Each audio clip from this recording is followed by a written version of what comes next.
এই পার্সেলটা নিয়ে আমাকে রিটার্ন করতে হচ্ছে। যে এতটা খারাপ দিয়ে দেবে আমি সত্যিই ভাবতে পারিনি যে এতটা খারাপ দিয়ে দেবে, কারণ এর আগেও আমি এগুলো নিয়েছি, তবে এতটা খারাপ দেয়নি, তখন আমি এগুলো ব্যবহার করতে পেরেছি আর দেখতেও ভালো লাগতো। কিন্তু এইবার যে এতটা বাজে দিয়ে দেবে আমি সত্যিই ভাবতে পারিনি। এই যে পাশে দেখছো না প্ল্যান্টগুলো আছে, ওগুলোই আমি অর্ডার দিয়েছিলাম আবারও, কিন্তু এইবার এগুলো একদম মানে প্ল্যান্টের যে ওপরটা একদম অল্প অল্প দিয়েছে, মানে একদম ফাঁকা ফাঁকা লাগছে, এগুলো দিয়ে সাজালেও সুন্দর লাগবে না।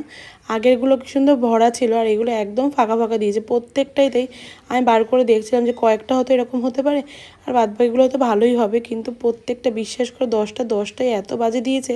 আর এটার দাম নিয়েছিল 130 না 40 টাকা এরকমই দাম নিয়েছিল। তো আর আগেরগুলোও ওরকমই 110 টাকা দিয়ে আমি অর্ডার দিয়েছিলাম 8টার মতন, আর এবার 10টা ছিল। মানে এইভাবে যে মানে এরকম পাতলা পাতলা দেবে আমি বুঝতে পারিনি, তাহলে আমি সত্যি অর্ডার দিতাম না। মানে এগুলো দিয়ে সাজালে না খুব সুন্দর লাগে দেখতে জায়গাটা। তো তার জন্যই আমি অর্ডার দিয়েছিলাম যে আমি রান্নাঘরে ওই জায়গাগুলোতে মানে গ্যাসের ওই পাশটাতে লাগাবো বলে আমি অর্ডার দিয়েছিলাম। তো একদম পাতলা পাতলা দিয়েছে, আমার একদম পছন্দ হয়নি এবার, তাই আমি এটা নিয়ে আবার রিটার্ন করে দিয়েছিলাম। এটার সাথে আরও একটা জিনিস অর্ডার দিয়েছি, সেটাও তোমাদের সাথে শেয়ার করছি। এটার সাথে আমি হাত মোছার তাওয়াল অর্ডার দিয়েছিলাম কিচেনেরই, ওই যে বেসিনের পাশে যে ঝোলায় না, ওগুলোই অর্ডার দিয়েছিলাম। 4টে সেট ছিল, 106 টাকার মতো নিয়েছিল। তো এটা মোটামুটি ভালোই এসছে, এটা আমার পছন্দ হয়েছে, কিন্তু আগেরটা একদমই পছন্দ হয়নি।